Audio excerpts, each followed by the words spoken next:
All right, everybody, how's it going? It's that time of the week again. It is that time for Week 7 NFL Pick video in this week's edition of NFL Pick'em. So let's just jump right into it and get into our Week 7 NFL picks in our edition of Pick'em. Let's go ahead and go over the bye weeks because there's a few teams that are off this week. We have Week 7 up. So we have the Green Bay Packers won't be playing the Oakland Raiders, Pittsburgh Steelers, and Seattle Seahawks. So if you have any of those players on your fantasy teams, do not play them. Do not put them anywhere near your lineups. Even maybe trade them. See what you can get. The Lions and the New Orleans Saints were Week 6, and you can see the rest of the teams here on the screen, right here on the screen. All right, let's go over the actual games that matter, though. Thursday night football, we have the Denver Broncos heading to Arizona to play the Cardinals.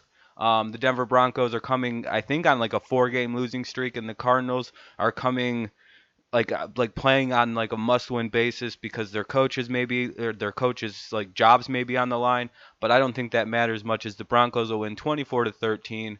Um, just kind of seems like a game the Broncos are going to win rather easily. Not much to go over. Arizona can't score. The Broncos can't score much either, but their defense is a lot better than Arizona's, and that'll be the factor. The Sunday 1 p.m. games, I'll explain the asterisks right now. That it explains this isn't a 1 p.m. game, but just gonna put it in the fucking 1 p.m. spot. So we have the London game, 9:30 a.m. Eastern time. The Tennessee Titans will be the away team. The Chargers will be the home team, I guess. But it doesn't really matter. I think the Chargers are going to dominate this game from the word go and win 28-9 over the Tennessee Titans. Titans don't really have much of an offense. They're coming off being shut out by the Baltimore Ravens. I think they'll kick some field goals this time as the Chargers don't have as stingy as a defense, but the Chargers will put up points and win this game rather handily. And then we have the New England Patriots heading to the Chicago Bears, in which a game that'll probably be very fun to watch as Khalil Mack and Tom Brady will have a little bit of a duel, I think.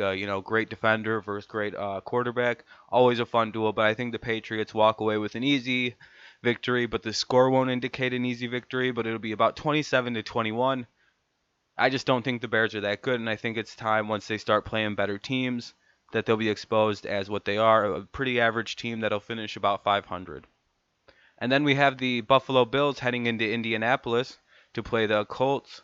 And this is a very bad football game. This is the battle of irrelevancy. It could only be worse if both teams were 1-5.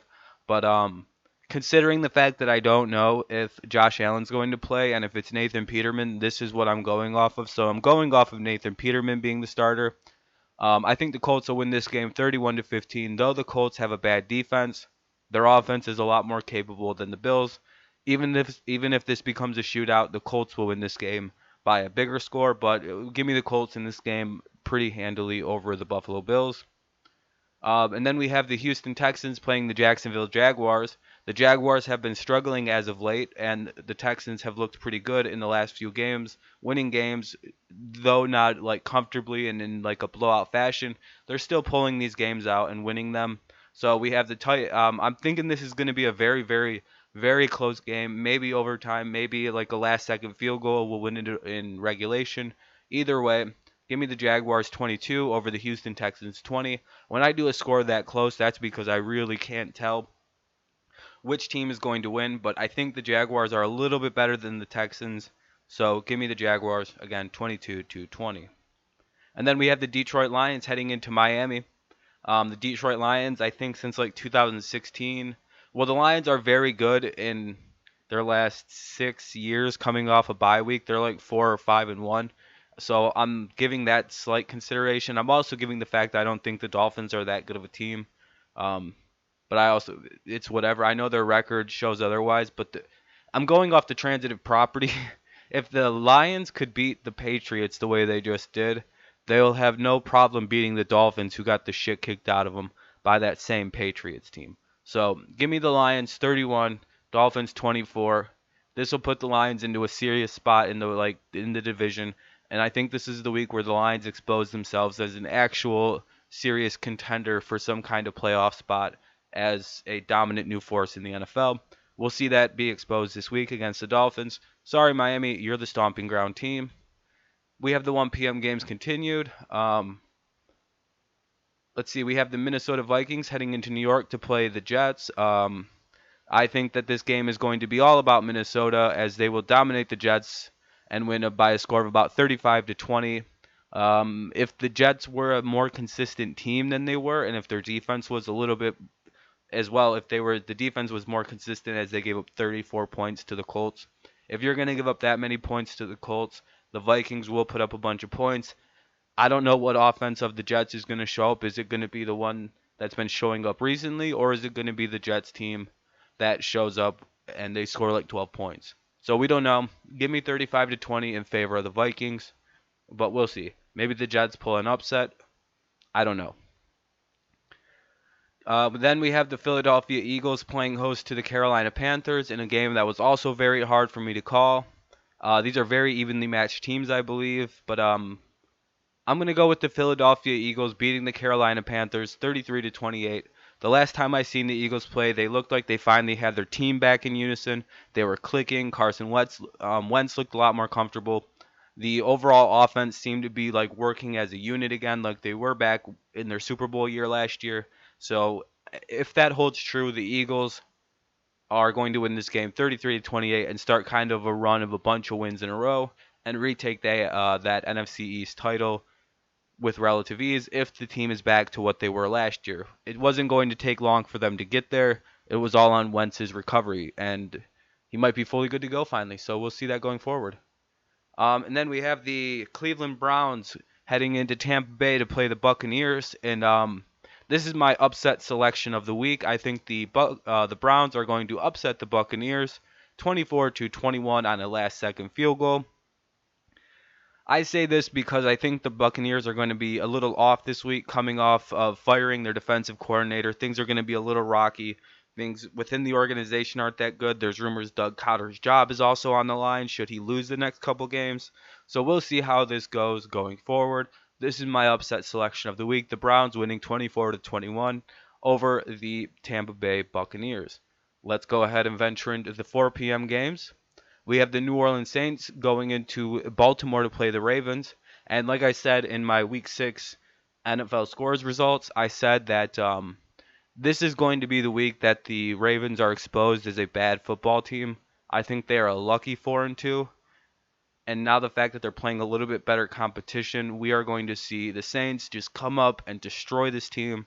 Give me them 42-20 over the highly overrated Ravens, who are playing out of their minds, and it's going to come to an end. They didn't beat up um, the Titans on offense. They only did it to them on defense. 11 sacks is a lot, but give me the Saints again, 42-20, and we see the start of the end of the Flacco era this week. That's my prediction for that one. And then we have the Dallas Cowboys heading down into Washington to play the Redskins. And I think the Cowboys coming off that 40-7 win over the Jaguars are going to have all the momentum in the world. I think they're a lot better than they were. I don't know. I just think this is going to be a 27-23 win by the Cowboys. I'm not really sure why. The Redskins have been playing very, very well this year, but I just think the Cowboys are hot and they're going to continue that hot streak right into Washington. So watch that going forward. And then finally, I believe for the 4 o'clock games, we have the Los Angeles Rams heading into San Francisco in what a lot of people are probably going to predict to be a nasty, nasty blowout, as the Rams, I think, will win 38-21 over their division rival who's all banged up. This might be a very ugly game. It's going to be a high-scoring game. Could even turn into a mini shootout if the 49ers offense shows up like it did against the Packers, but I have a bad feeling it won't. This could be even uglier than the 49ers getting 21. Should the Rams play like they did against the Broncos, I don't know what's going to happen, but we'll see. Sunday and Monday Night Football. Let's see, on Sunday night we have the Kansas City Chiefs hosting the Cincinnati Bengals. The Bengals are not a good football team on Sunday nights. I don't think they ever win. And most lines are saying this is going to be a blowout, so I tend to agree. Give me the Chiefs 38-27 over the Cincinnati Bengals. Both teams are very good this year, but I think the Chiefs are just that much better. But we could see Cincinnati pull off this underdog upset, but I don't know. That's why I'm letting them say they'll get 27 because they'll keep it close and interesting. but I think this game is going to be all Kansas City looking for retribution after a tough loss in New England last Sunday. And now we have Monday Night Football, of course, which will be a very, very boring game. The Atlanta Falcons host the New York Giants in what I can only describe to be a battle of shit. Um, Give me the Falcons winning by, I don't know, 5 points, 31 to 26 over the New York Giants, who need a lot of help. Maybe this will be the week they turn around, but I doubt it. I don't think they're going to sign any receivers. They're not going to bring in extra receiving help. They're going to stick with Eli. I don't know what to do with the Giants.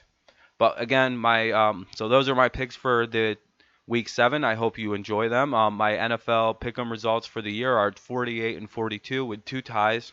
So we'll see how that plays out going forward. Hopefully, I improve on my record. For this year on this week. Hopefully I do better than last week, which was 8 and 7.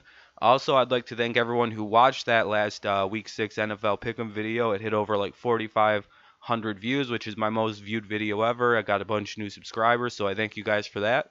I hope this does somewhat as well, even if it only hits 100. I'd be very happy to see that. I have no expectations for views or anything like that, so I'm just really happy that everyone watched it and they enjoyed it the way they did. So I hope this does equally as well. Thank you again for watching the DrTV and stuff like that. Um, but yeah, as always, if you like this video, please leave a like on the video. If you like my picks or disagree with something, leave a comment. I will respond or I will reply as best as I can. I usually am pretty good about it. And then yeah, if you're new here, subscribe to the video and hope to see you around on future stuff I do. All right, hope you have a great day. This is another presentation by DrTV. I am Rob. You have a great day.